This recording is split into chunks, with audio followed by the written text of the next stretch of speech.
Hello everyone, আসসালামু আলাইকুম। কেমন আছেন সবাই? বা স্কুলের বাৎসরিক ক্রীড়া প্রতিযোগিতার একটা খুব চমৎকার এবং ইন্টারেস্টিং খেলা, আর খুব আগ্রহ সহকারে প্রত্যেকটা মেয়ে অংশগ্রহণ করতে চায়। সেটা হচ্ছে মিউজিক্যাল চেয়ার।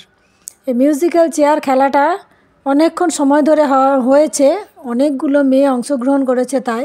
আর প্রত্যেকটা চেয়ারের পেছনে একটা করে ছেলেকে বসিয়ে দেওয়া হয়েছে যাতে চেয়ারটা উল্টে পড়ে না যায়, ওরা চেয়ারটা ধরে বসে আছে। সবাই দেখতে থাকবেন, ভিডিওটা স্কিপ করবেন না, দেখতে থাকবেন, কারণ এই খেলাগুলো সত্যিকার কথা আমি খুব লাকি যে আমি এখনও পর্যন্ত স্কুলের সঙ্গে যুক্ত আছি। আর এই ছোট ছোট বাচ্চা মেয়েগুলোকে খেলাধুলা করতে দেখি, পড়াশোনা করতে দেখি। যে আমার ছোটোবেলা থেকেই পড়াশোনার খুব শখ ছিল, এদেরকে সেই পড়ার মধ্যে থাকি বা পড়াতে পারি আর স্টুডেন্টদের মধ্যে থাকতে পারি, সেই জন্য আমার খুব ভালো লাগে। আর এই খেলাগুলো দেখতে এত ভালো লাগে যে বলার মতো নয়। খুব ভালো করে দেখুন, এইভাবেই আমাদের মিউজিক্যাল চেয়ার, মাইকে মিউজিক বাজছে, খেলা দেখতে এত ভালো লাগে। আমি উপরের বারান্দা থেকে একটু ভিডিও করলাম, দেখতে খুবই ভালো লাগছে। একদম গোল গোল করে সব মেয়েগুলো ছুটছে, এইভাবে ছুটতে ছুটতে এক সঙ্গে অনেকগুলো করে বাদ দিয়ে দেওয়া হয়, কারণ যে কটা মেয়ে অংশগ্রহণ করেছে যদি একটা একটা করে বাদ দেওয়া যেত তাহলে অনেক সময় লাগতো। এইভাবে 3জন 4জন করে আউট হয়ে যাচ্ছে, এইভাবে খেলাটা চলছে। চলতে চলতে অনেকক্ষণ ধরে সময় ধরেই এটা খেলাটা হচ্ছিল।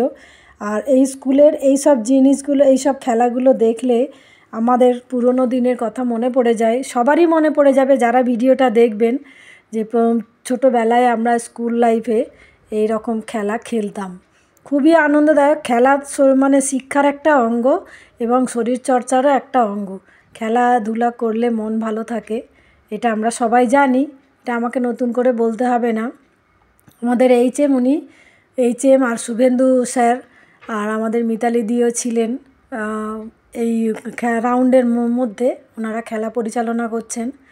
আর এই রকম করে করে খেলাটা অনেক দূর পর্যন্ত হয়েছে। আমি বেশি বাড়াবো না, ভিডিও বেশি করব না, আপনারা একটু দেখতে থাকুন, ধৈর্য ধরে একটু দেখবেন প্লিজ। সবাইকে দেখার অনুরোধ রইল, আমার এই ভিডিওটা দেখবেন আর কীরকমভাবে সবাই খেলছে।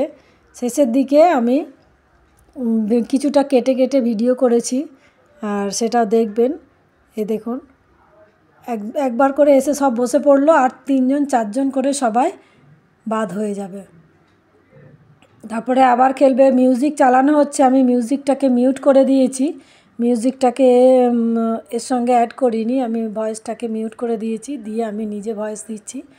আর এই রকম করে খেলতে খেলতে শেষের দিকে এসে যাবে, একদম শেষে এসে গেছে, কয়েকজন মাত্র মেয়ে আছে। আমি এগুলোকে একটু ফরওয়ার্ড করে দিয়েছি তাড়াতাড়ি, আপনারা দেখবেন, সময় আমি বেশি নেব না সেই জন্য। আর দয়া করে আমার এই ভিডিওটা দেখবেন, খুবই ভালো লাগবে দেখতে। আর এই দেখুন, খুব সুন্দর করে খেলাটা হচ্ছে এইভাবে। আর 2জন 3জন মাত্র রয়েছে, আমি ভিডিওটাকে একটু তো ফরওয়ার্ড করে দিয়েছি বলে তাড়াতাড়ি হয়ে যাচ্ছে। 2টো মাত্র চেয়ার রয়েছে আর 3জন মেয়ে রয়েছে। 4জন মেয়ে ছিল, 4জন চলে গেছে, এবার সবাই উঠে আউট হয়ে গেছে। আর 2টো রয়েছে, এবার ফার্স্ট সেকেন্ড হবে, থার্ড ধরা হয়ে গেছে। 2জন দুদিকে ঘুরছে, মাঝখানে একটা চেয়ার বসানো আছে। এবার আমি এটাকে একটু আস্তে করেছি, দেখবেন, একটু দেখতে থাকবেন। এই খেলাটা শেষ পর্যায়ে এসে গেছে, প্রচুর ছেলে মেয়ে সব এদিক ওদিক থেকে দাঁড়িয়ে বসে সব খেলাটা দেখছে, আনন্দ উপভোগ করছে সবাই মিলে। আপনারাও একটু উপভোগ করুন। আর এই মিউজিকটা একবার করে থামেনি, এই সময় হয়নি, এটা ওরা মনে করেছে মিউজিকটা থেমে গেছে, হয়নি, সেই জন্য আরেকবার ওরা ঘুরতে ঘুরতে তারপরে এবার মিউজিকটা অফ হয়ে যাবে। হয়ে গেলেই ফার্স্টে যে চেয়ারটাকে ছুঁতে পারবে সেই ফার্স্ট হয়ে যাবে। এই দেখুন, চারদিকে সবাই উৎসাহী হয়ে দেখছে খেলাটা। এবার মিউজিক বন্ধ হয়ে গেলেই ফার্স্ট ধরা হয়ে যাবে, যে চেয়ারটাকে শুধু টাচ করতে পারবে সেই ফার্স্ট হয়ে যাবে। আমি একটু ক্লোজ ক্যামেরা করে দেখাচ্ছি 2জনের মধ্যে কে ফার্স্ট হয়। আর এই ভিডিও করাটাও একটা কারণ আছে, কারণ খেলার শেষের পর্যায়ে চট করে ধরা যায় না যে কে ফার্স্ট হলো কে সেকেন্ড হলো। খেলা প্রায় শেষ, এই লাল সোয়েটার পরা মেয়েটি ফার্স্ট হয়েছে। ধন্যবাদ।